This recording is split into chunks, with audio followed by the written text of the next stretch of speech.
High above the city of Varney's Prime, where silver towers touched the glass roof of the protective dome, a quiet mansion sat alone on Arcadia Ridge. It was large, elegant, and built with curved walls of crystal and soft gold. Inside that peaceful place lived Mara Tolan, a 75-year-old woman with silver hair, soft eyes, and a heart that once burned like fire. Mara was not just wealthy. She was a legend. Long ago, she helped design the first machines that made distant planets livable. Her invention, tiny drones that carried life seeds and purified air, saved millions. People called her Mother of New Earths, but time moved fast. Heroes faded, and Mara's name slowly disappeared from the news. Now, she sat in a quiet garden inside her mansion, surrounded by rare blue flowers from a terraformed moon. She watched the sunset through the dome, a soft red glow falling across her wrinkled hands. Her legs were weak now, and her voice thin, but her mind remained sharp. She reached out and tapped her small wrist tablet. A screen lit up with three faces: her children, Rollo, Nima, and Dre. She hadn't seen them in months. She recorded a message. "Hello, my darlings," she said gently. "I miss you. I would love to see you. No lawyers, no talk of money. Just you and me like old times. Please visit me soon. I don't know how many more sunsets I'll see." She paused, her eyes full of hope, then sent the message. In the bright lower levels of Varney's Prime, her children lived in tall, smart towers. Each had their own empire, companies they built using the technology Mara once gave them. But they didn't speak to each other much, and they spoke to Mara even less. When they received her message, all three read it on their devices, but none replied. Rollo, the oldest, simply shook his head.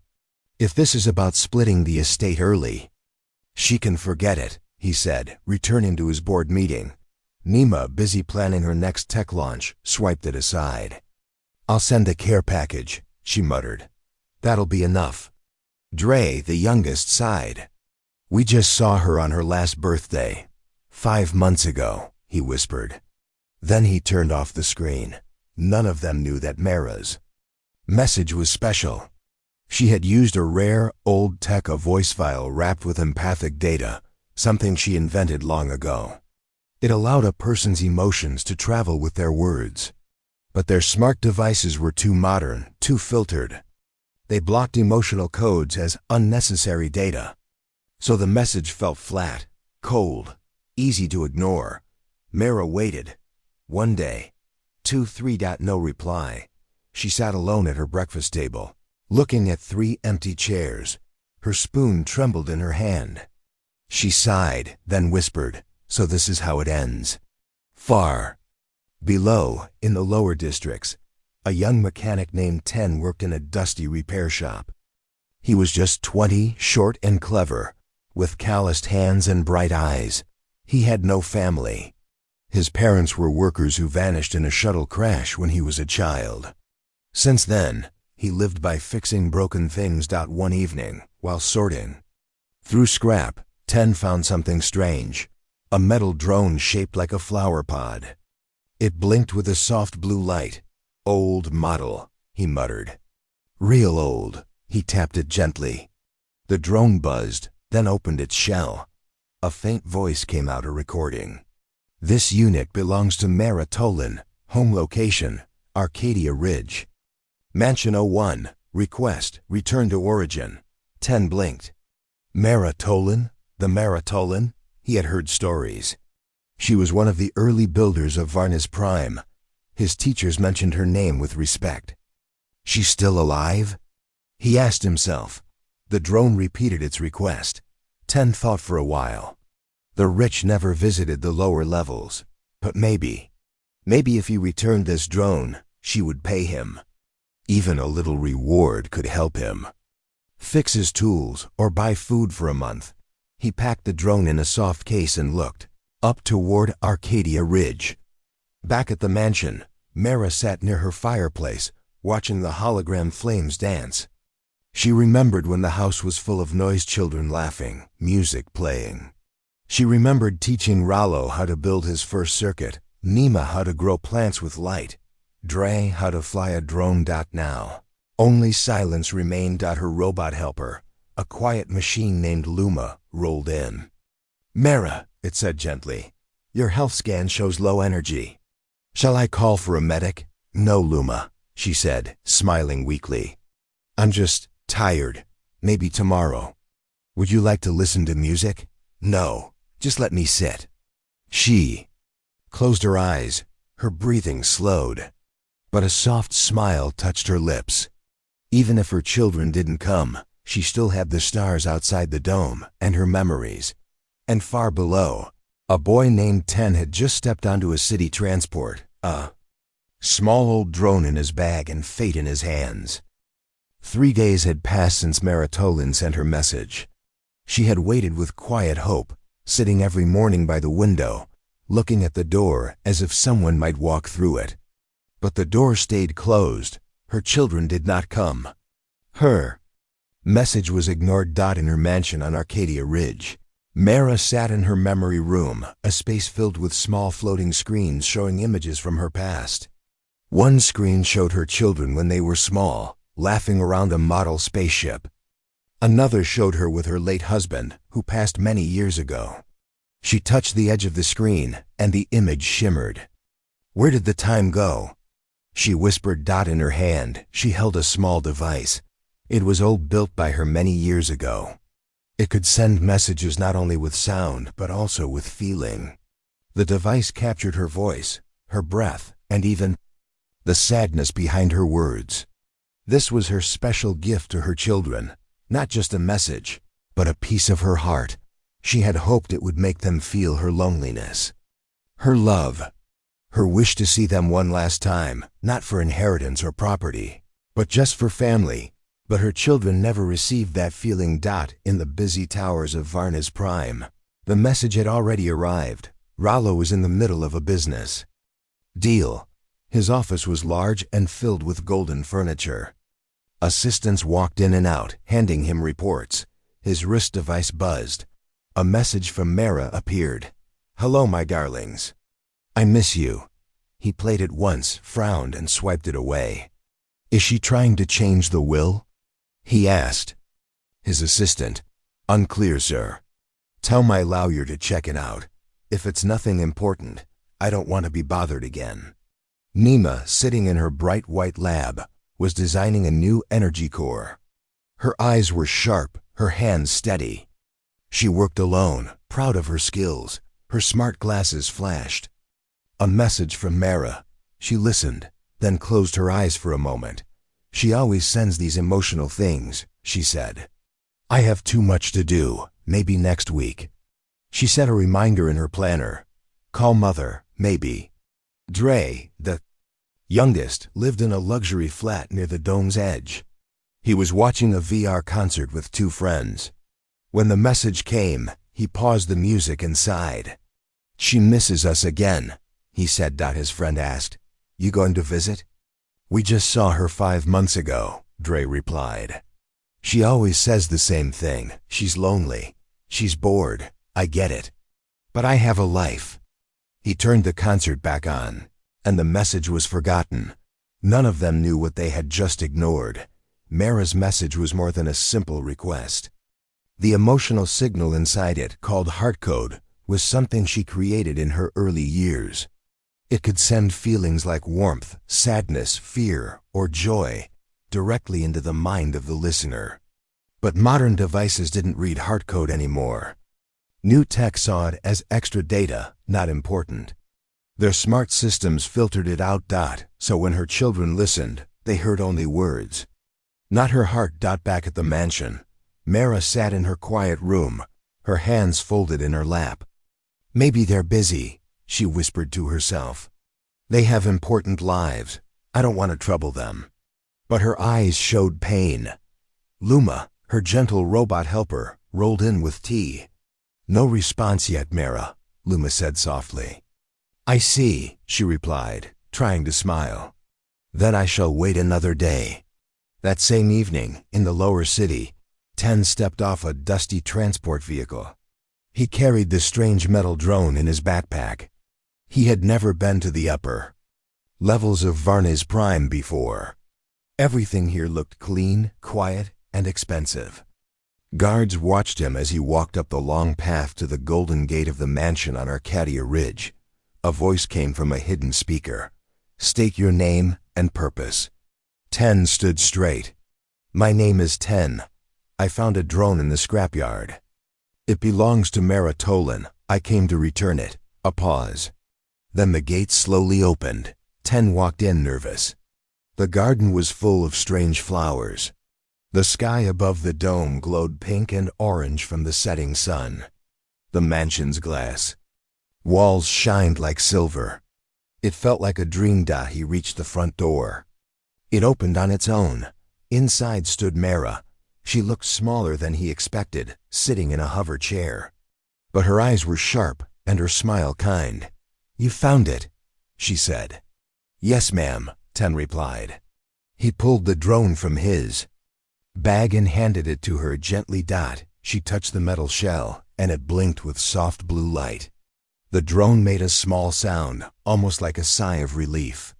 "This drone carries part of my memory," Mara said. "It was lost years ago. You brought it back to me." Ten nodded. "I didn't know it was yours at first. But I recognized your name. My school taught us about your terraforming machines." Mara chuckled softly. "Not many remember those days." "I do," Ten said. "And I'm glad I could return something to you." She looked at him kindly. "Thank you, Ten. You may have given me more than you know." Later that night, Mara sat with the drone beside her.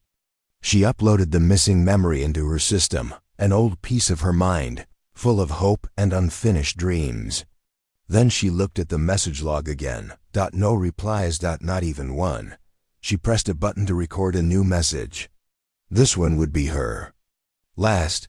"If you are seeing this, it means I am gone. I waited for you. I called for you. Not for gold, not for land, but for love. I wanted to see your faces, but I was not important enough. And so I leave my final words not to you, but to the one who came, expecting nothing." She saved the file and closed her eyes. The next morning, the mansion on Arcadia Ridge was quiet as ever. Soft sunlight passed through the crystal walls, painting golden patterns on the floor. Mara was awake early, sitting by her garden window. The small drone, now fully active, hovered gently beside her. It made soft humming sounds as if it was alive. Across from her, Ten sat on a low bench, nervously holding a cup of warm tea given by the house helper robot, Luma. Mara smiled kindly. "You're not used to places like this, are you?" Ten shook his head. "No, ma'am. I live in the lower sector. We don't have places like this down there." "And yet," she said, sipping her tea, "you climbed all the way up here just to return something most people would throw away." Ten looked down at his hands. It felt important. Mara studied him. His clothes were worn, his shoes thin, and his eyes a little tired, but full of honesty. He reminded her of someone.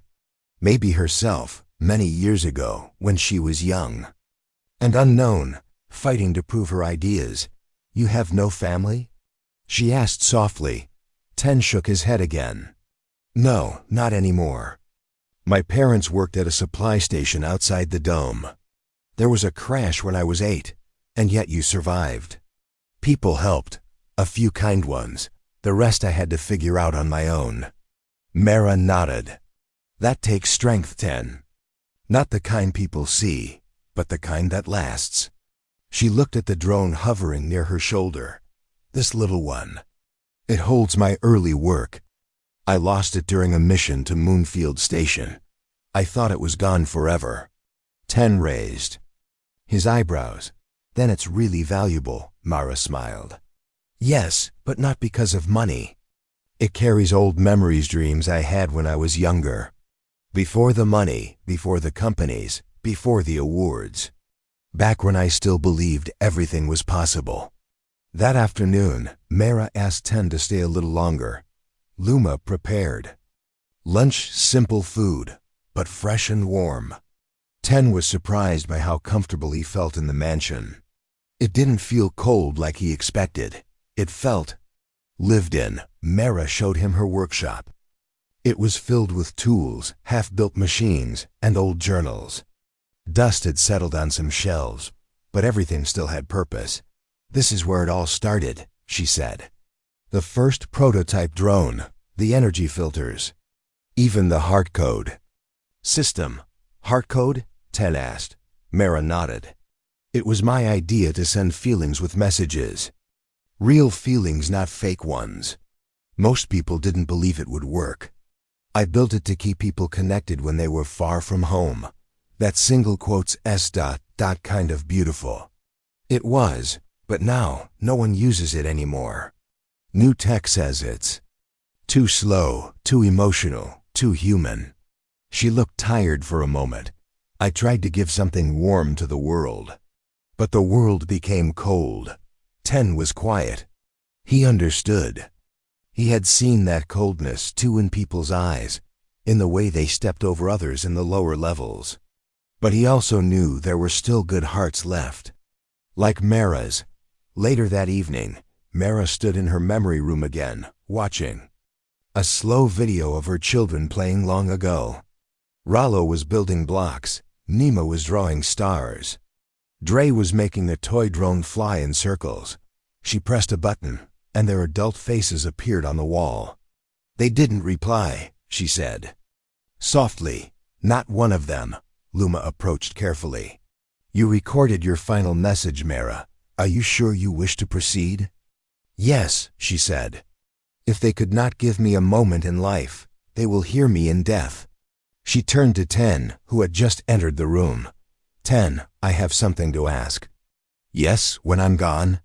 "Will you make sure this message is delivered to all 3 of them?" 10 nodded without hesitation. "I promise." "Good," she said, her voice gentle. "Because they need to hear the truth, not just my words, but my heart." That night, Mara seemed peaceful.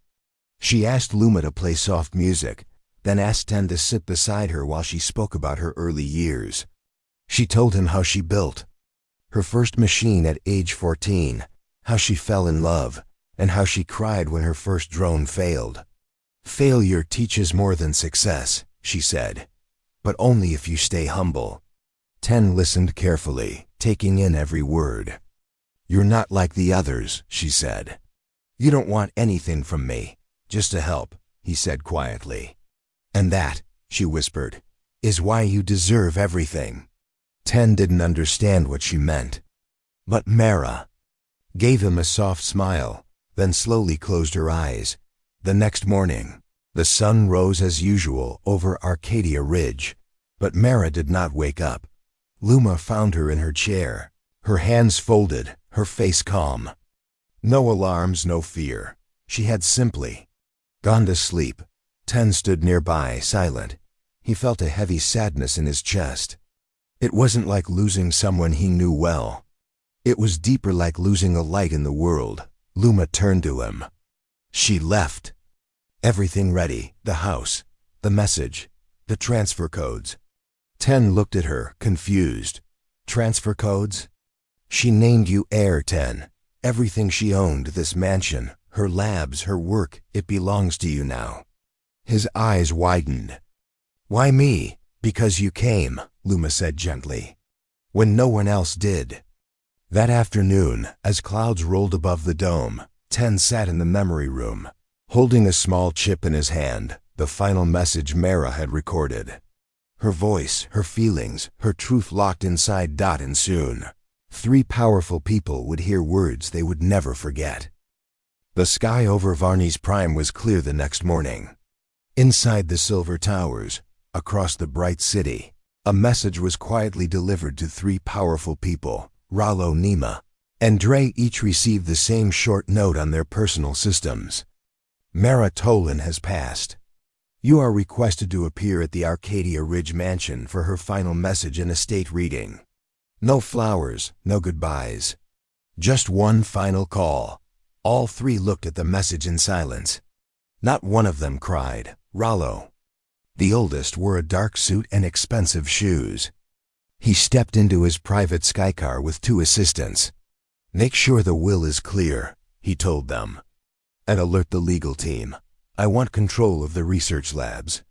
Nima didn't even pause her work. She recorded instructions for her staff and left a robot in her place. Her eyes were cold behind her smart glasses. "Let's get this over with," she said, stepping into her auto-pod. Dre arrived last.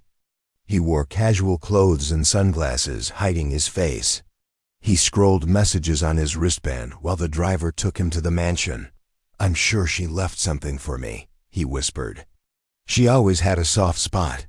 When they arrived, the 3 siblings stood outside Mara's mansion, tall, shiny, and silent. The golden gate opened with a soft chime. Inside, everything looked just as they remembered, but colder, quieter, emptier. Luma, the house robot, greeted them at the door. "Welcome," it said calmly. "Please follow me to the memory room." They followed, whispering to each other. "Did you know she was sick? She looked fine at her last birthday. Maybe she wanted to go quietly. She was dramatic like that." They entered the memory room. The walls glowed with soft light. 3 chairs had been prepared. Floating above them was a hologram projector. Silent for now, and sitting quietly in the corner, wearing simple clothes and a confused expression, was 10. Rollo frowned. "Who is this?" he asked sharply. Nima looked him over. "A worker? A cleaner?" Dre chuckled.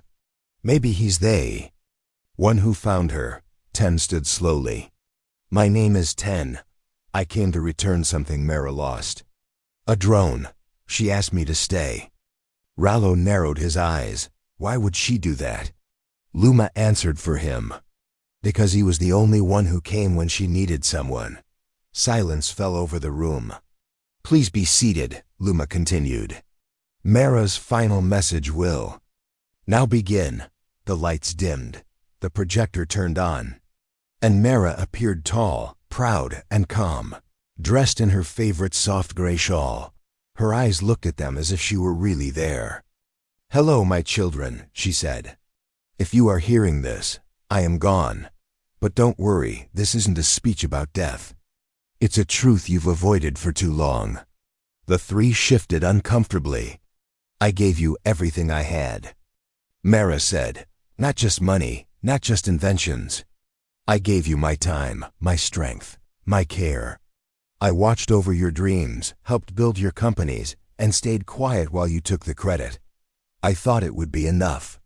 Her voice grew quieter. "But when I asked for something simple, your time, you gave me silence." Nima looked down. Rollo's face was tight. Dre bit his lip. "You left me alone," Mara continued, "and I waited. I hoped. I sent one last message, wrapped in the heart code I created to carry feelings through words. But your devices filtered it out. You never felt my pain. You didn't want to." The air in the room felt heavy. "So now I leave my voice with the one person who didn't expect anything, but gave everything." The camera turned slightly toward 10, who stood frozen in shock.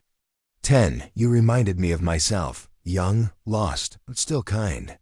You saw something worth saving in an old machine and in an old woman." She smiled gently. "To you, I leave my mansion, my research lab, and my living AI systems. I leave you the future." The screen froze for a second. Then Mara added softly, "To my children, I leave my memories. May you learn something from them." The room went silent. For the first time in their lives, the siblings had no words. Rollo stood up. "This isn't legal," he snapped. "She can't leave everything to a stranger." "The will is registered and confirmed by planetary law," Luma said calmly. "Mara's decision is final." Nima turned to 10. "What did you say to her? What did you do to make her trust you?" 10 shook his head.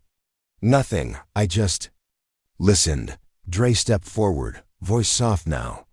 "She really meant it, didn't she?" Luma replied, "She waited weeks for one of you to visit. Only 10 came." Only 10 showed care without asking for anything. Rollo's voice rose. We're her family. Luma responded without anger. Family is not just blood. It is love, time, and presence. You gave none. The 3 siblings stood in silence. For the first time, they saw what they had become: people who lived fast, collected titles, earned riches, but forgot the person who gave them their start. 10 stepped forward, unsure. I don't want to take anything that's not mine. Luma turned to him. It is yours, because you gave her something real. And she gave back what she could. The siblings turned to leave. No anger, now just quiet shame. As they walked through the garden, the flowers Mara had planted waved gently in the breeze. And for a moment, each of them remembered her smile. But it was too late.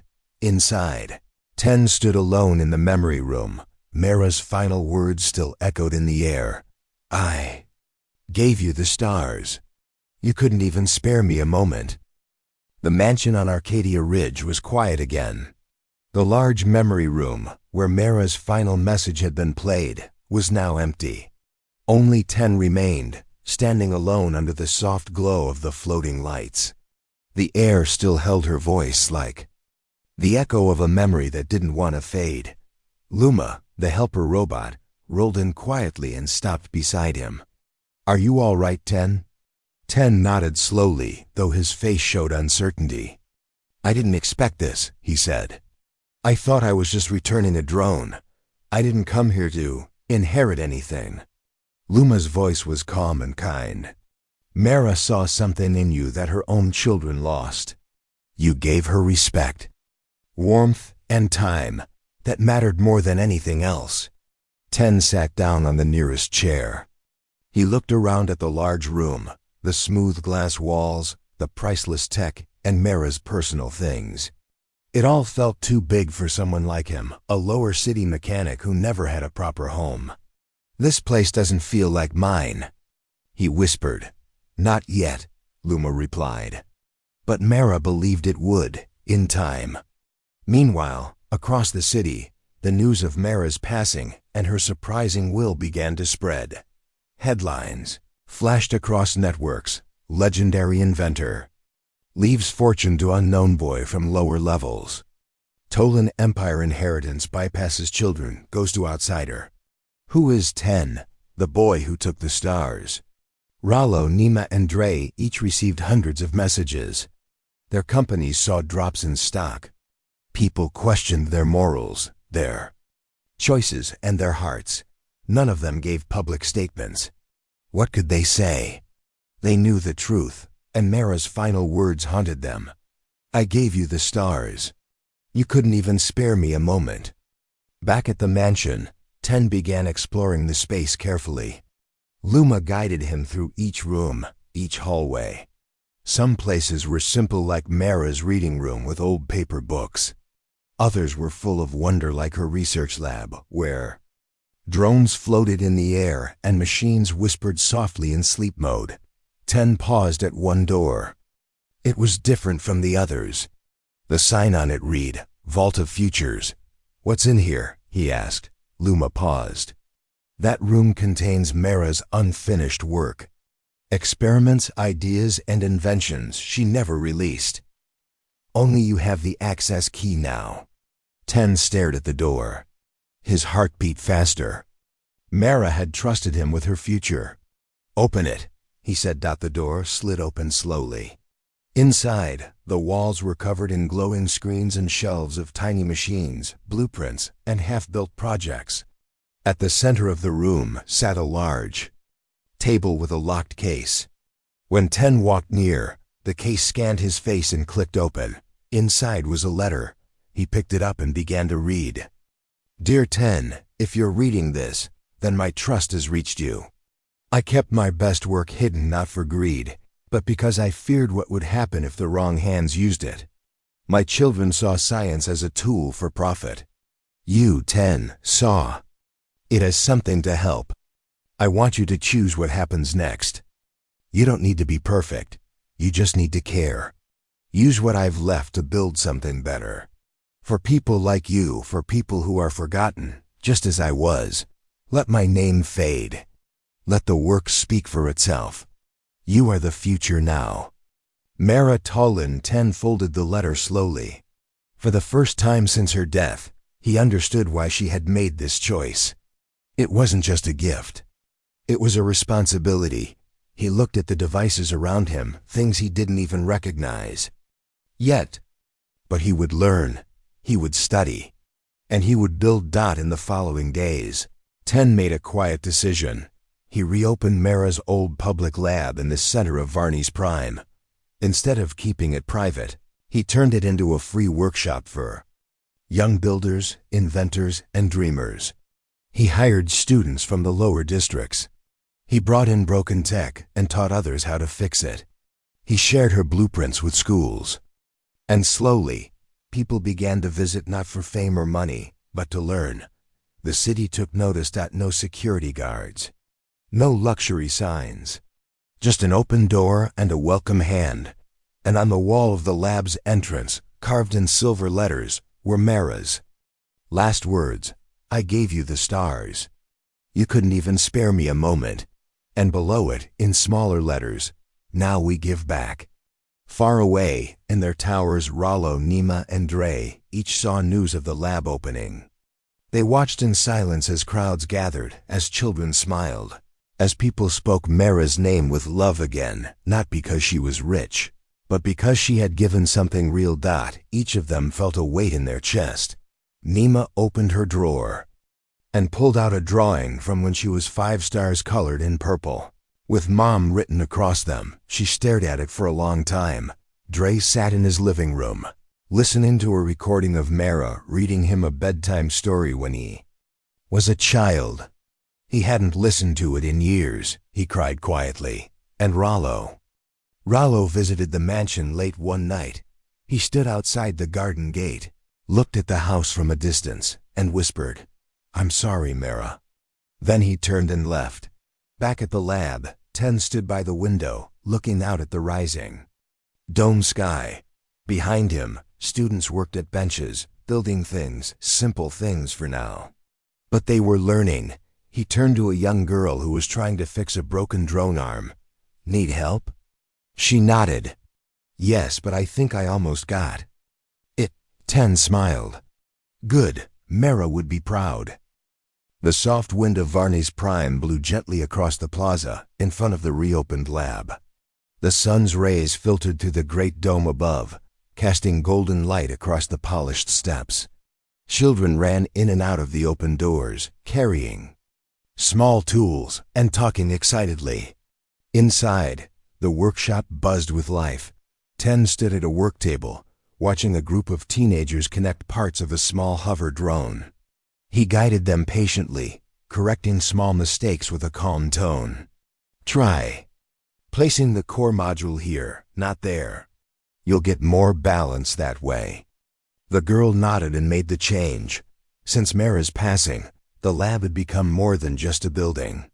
It had become a symbol, a place of learning, giving, and healing. People from every corner of the city came to see what was happening. And slowly, the story of Mara's last gift spread. But far above, in the higher towers of the city, not everyone was ready to let go. Rollo sat in his tall office, surrounded by glass walls that showed the city skyline. His face was tight, since the will had been revealed. Reporters asked questions he didn't want to answer. Did you ever visit your mother in her last days? Why did she leave everything to a stranger? Do you feel shame for not responding to her final message? He had no answers. He had tried to challenge the will legally, but Mara had made it impossible. The documents were solid. Her voice, her message, and her choice were clear. She had left everything to 10. And now, the whole world was watching the boy they once ignored. Rollo opened a newsfeed and saw a video 10 helping a small child solder wires. The child laughed and held up the blinking machine proudly. Thank you, Mr. 10. The girl said. Rollo closed the screen. He stood up, went to the window, and stared at the Arcadia Ridge mansion in the far distance. For the first time in his life, he felt something cold in his chest. regret, Nima sat in her apartment, watching an old family video Mara had stored in the public memory vault. In it, a young Nima played with star-shaped blocks while Mara clapped and laughed. "That's my little builder," the younger Mara said in the video. "One day, you'll create something wonderful." Nima paused the video. Her hands trembled slightly. She had built things. Big things. Successful things. But none of it felt wonderful. Not anymore. She looked at a message she had written but never sent to 10. "Thank you for being there when we weren't. I hope you take good care of her work. I hope you do better than we did." She deleted it again, too afraid to send it. Dre, the youngest, couldn't sleep. He kept replaying Mara's final message in his head. "I gave you the stars. You couldn't even spare me a moment." He had memorized it now. The words echoed inside him like an old song that wouldn't fade. He walked into his private music room and sat at the piano.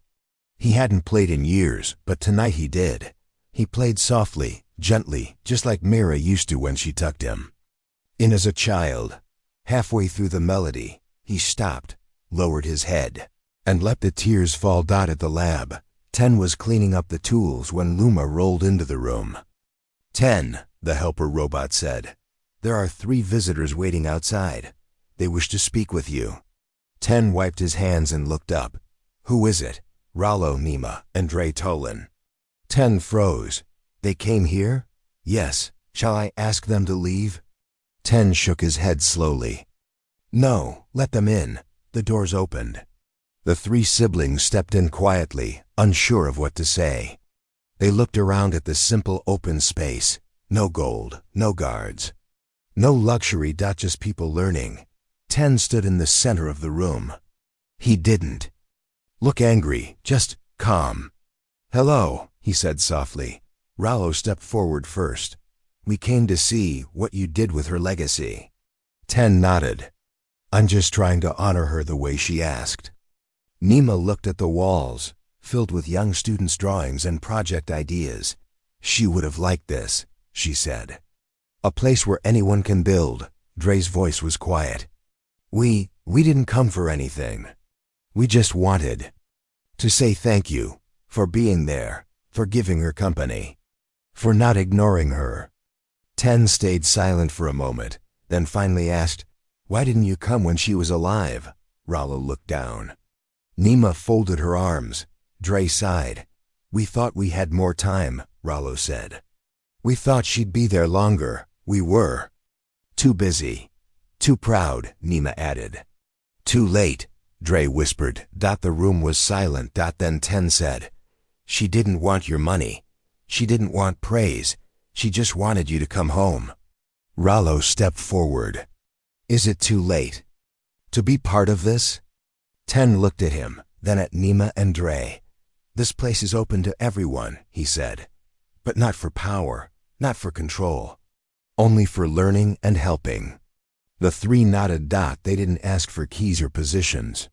They didn't ask for anything. They just stayed and listened as students talked and teachers worked. And for a few minutes, they didn't feel like rich business leaders. They just felt like people, quiet, humbled, and broken open by truth. Later that evening, the 4 of them stood outside the lab, under the stars beyond the dome. 10 looked up. "She gave you the stars," he said quietly. "And you're finally looking at them." Rollo nodded. "Maybe this is the start of something better," Nima added. "We may not deserve forgiveness, but maybe we can earn it." Dre smiled, tears in his eyes. A gentle breeze passed through the open windows of the lab, carrying the scent of fresh metal, paper, and morning light. The sky above Varney's Prime was clear. The great dome shimmered as the first rays of sunlight touched the buildings. Inside the lab, 10 stood at the main table, organizing wires and tools. His hands moved with skill, but his thoughts were far away. It had been 3 months since Mara Tolan had passed. 3 months since she had left everything to him, the mansion, the inventions, the legacy.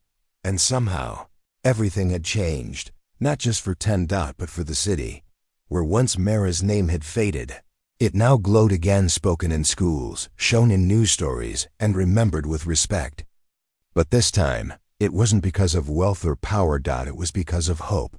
The lab that 10 rebuilt had become a second home to hundreds of young minds from every corner of the city, rich or poor, skilled or new. People came to learn, build, and dream. There were no ranks here, no doors locked by money. Only ideas, kindness, and teamwork. And above the entrance, her words still stood strong. I gave you the stars. You couldn't even spare me a moment. People who read it paused, not in shame, but in reflection. It reminded them of the time they lost, the love they ignored, and the second chances that still remained. Rollo, Nima, and Dre now visited the lab every week. They didn't come to lead or to control. They came to help. Rollo gave advice on planning and resource management. He no longer wore sharp suits, just simple clothes and a soft expression. Nima taught young builders how to design clean energy circuits. Her hands, once used to sign business deals, now drew diagrams on whiteboards. Dre set up a music room in one corner of the lab. He believed that science needed rhythm, too. He played piano every Saturday, and children gathered around, clapping and laughing. They still carried regret in their hearts, but also a quiet joy. Because this gift was saving more than just Mara's legacy. It was saving them. One day, while cleaning a shelf in the workshop, 10 found a small silver box hidden beneath old books. It was smooth, cold to the touch, and sealed with a voice lock. When he activated it, a soft light blinked, and Mara's voice filled the room. 10, she said gently. If you're hearing this, then you've done something right. 10 smiled. This is my final recording, something just for you. I never had a grandchild. But if I did, I would have wanted someone like you, kind, curious, and honest. He sat down slowly as her voice continued.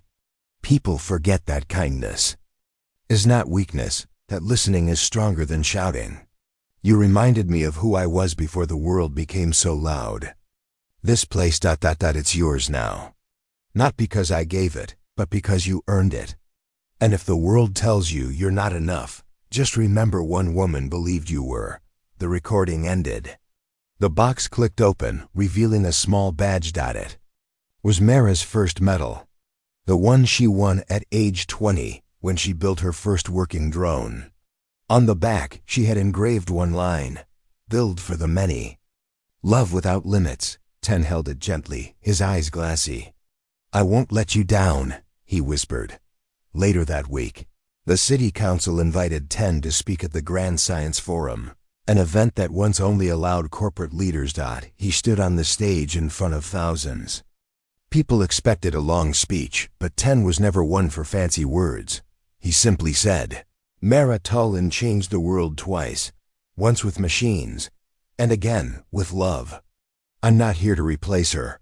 I'm just here to continue what she started. The crowd stood and clapped. In the back of the hall, Rollo, Nima, and Dre stood too. They didn't smile for the cameras. They smiled for Mara, wherever she was. They hoped she was watching. Back at the mansion, Luma, the helper robot, cleaned the garden as usual. The blue flowers Mara once loved now bloomed brighter than ever. Birds sang near the dome's edge, and the air was fresh from the new air filtration tech that 10's team had built using Mara's old designs. Inside the house, the memory room remained untouched. But now, it had a new screen installed.